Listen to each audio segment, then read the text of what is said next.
everyone, Joe here with Good Old Scratch Custom Apparel. Thank you so much for tuning into another video. In this video, I thought that it's been about 4 months since I've had the Prestige R2 Pro in the Miro 13 Max powder shaker. And I really haven't expressed my full feedback on my experiences so far. So I wanted to take the chance to catch you guys up on the highlights, the lowlights, everything in between, and give you my overall score with the DTF setup I have. So let's start with the good stuff. The Prestige R2 Pro has been running rather flawlessly for me, knock on wood, but it has been great to see these very detailed, crispy color. The quality has been exceptional. And what's even better for me is to see my customers that provide me their artwork, just overall ecstatic reactions when they see their artwork come to life and be printed onto a garment. So that's gratifying in itself. The overall production has been better than most printers I've ever used in almost 20 years. Just to see between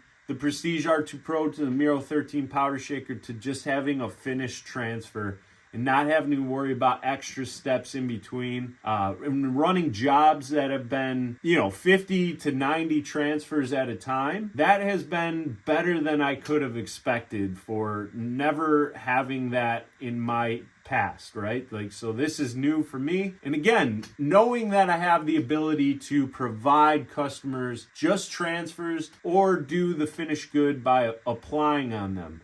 So it's different from screen printing, where screen printing, the overall production might be a little bit quicker, but they're typically doing only the finished goods. So in this case, doing up to 16 colors plus in one transfer and being able to offer that to a customer that has a heat press and they can apply it, that's been great. So all that has been good and I'm very pleased with it. So the not so great stuff so far, there aren't many, but I would say so far my biggest complaints would be the amount of ink you kind of run through. So that part kind of gets tough because even when you're not using it, it goes through its own maintenance phase. So right now you might hear it in the background. It circulates the ink reservoirs and it pushes the ink through the lines. This way the head doesn't get clogged. It is kind of one of those discussions that's like, well, if it didn't do that and run the ink,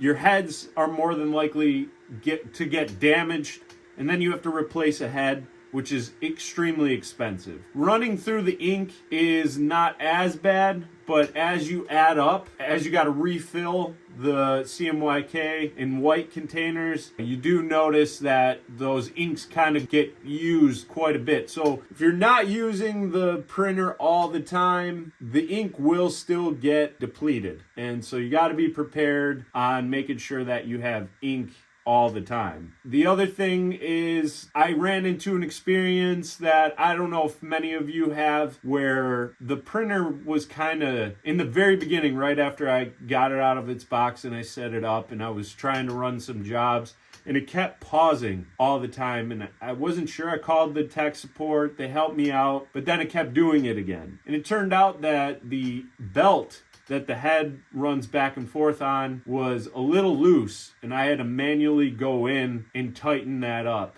which I did see that a couple other people experienced that after I did some research. So it is something to remember with the Prestige R2 Pro. I don't know if all the printers do that. It wasn't that big of a deal. It was just more of an inconvenience, and I guess I was a little butthurt about all the prints that I had going that were kind of ruined, and then I had to reprint it. But that was a one-time thing. So once I tightened up the belt, it has been all good ever since. So those are a couple inconveniences of it. Again, the ink is kind of the tough thing because when you have the printer, you realize that's a consumable product that you'll be going through quite a bit. And it's obviously not very cheap, but if you know how to manage your prints and you aren't wasting your ink, it's not that big of a deal. The PET roll, the quick glide that I've been using, I'm actually on my second roll so far in 4 months, and that's not too bad either. I do realize like you get a lot out of just one roll. Every print that I've been doing so far has been full size, so they are all for large prints that have been about 8 to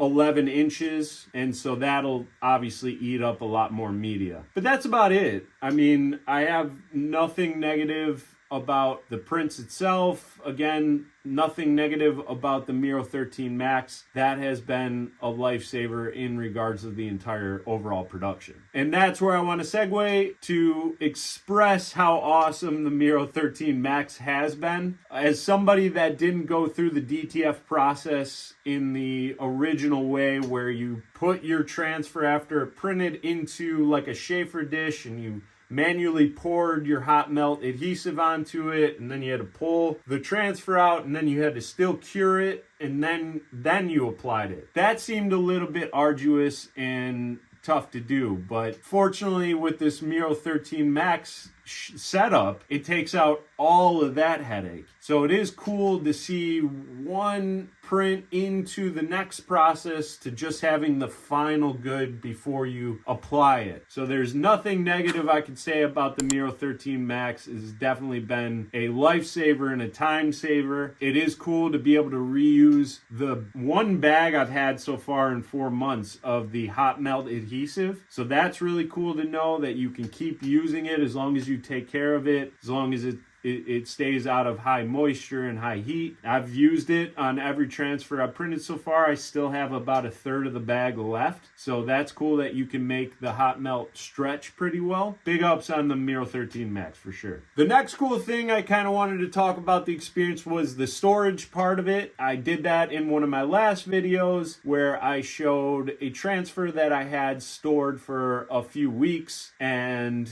just to see if that was something that could last, because I didn't know if over time maybe the ink, it delaminated off of the carrier sheet or they got stuck to each other. I don't know, because I dealt with that with a customer, which I guess I could put in the negative bin, but I think that was kind of a fluke thing. I stored my transfers individually stacked on one another in my basement, which is cooler, away from sunlight or high heat. I pressed a couple transfers that I had stored for a few weeks and everything came out great. So that was cool. And then I did another video where I pressed on a bunch of random secondhand clothing. And so far, I haven't heard from the customer. So as far as I know, she's been absolutely ecstatic about it. She even asked if I would do it again. So she was happy. I'm happy. It was a good experiment. If you haven't seen that video, check that out. It was a lot of fun to do. And then the actual storage of the printer. So that was something that I know a lot of people were curious about. They really liked the video that I showed where I had the printer stored unused. It was still on and obviously going through its maintenance cycles for a week. And I didn't run it. I didn't do any head cleanings or anything. I wanted to see what condition the head was in after a week of sitting there. Weirdly enough, in that case, it took, I think, one cleaning on the white head and it was back to normal. So it was actually really cool because I knew in the early days of DTF, it was a horror story about leaving the DTF sitting there for even a day. You had to do a daily maintenance every day manually, shake the heads, shake the inks,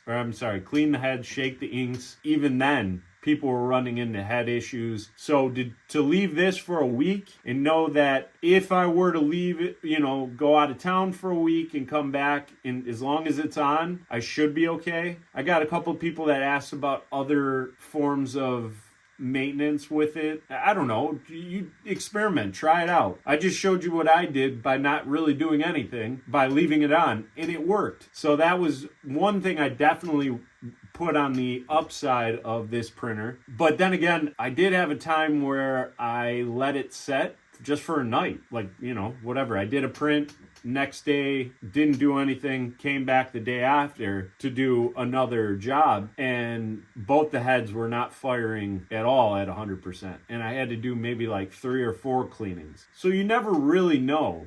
It was just weird that a week, everything was fine. And to wrap this all up, I'm going to give my final professional rating for the Prestige R2 Pro and the Miro 13 Max a 92% after 4 months of having it. I'd say that's fantastic. There's a little bit that I wish was a little better, but 92%. In this world of technology, there's a lot of lemons out there. And I am beyond happy with my experience so far with the Prestige R2 Pro and the Miro 13 Max. As long as you take care of it, it'll take care of you. Even though I'm talking about letting it set and it does its own maintenance, still make sure you check in on it, even if you're not using it every day. I have a video too to just show you how to do an end of the day maintenance when you are using it. Just keep manually keeping like your capping station clean, keep the head clean, making sure that the waste container is emptied if it's full. You know, little things like that. And as long as you're storing it in a cooler climate, no high humidity, high moisture, high heat. And the other upside I'll add at the last second is the footprint overall is not crazy. So for a piece of equipment or 2 pieces of equipment that can accomplish quite a bit and build a business for you, it doesn't take that much space to set up your own shop or set up a little nook in your house to do things. It's definitely a workhorse. I'm really happy with everything I've experienced so far. I definitely recommend it if you are looking to upgrade your current equipment, if you are in the market to get into doing DTF. This is a great setup to consider. I will hopefully do more updates like this in the future, so please make sure you hit that subscribe button. Leave some comments if there's content you'd like to see in the video about the Prestige or the Miro 13 Max Powder Shaker. I do appreciate everybody that's watching along this way. Thank you guys so much, and keep being a rock star. I was thinking quite a lot about what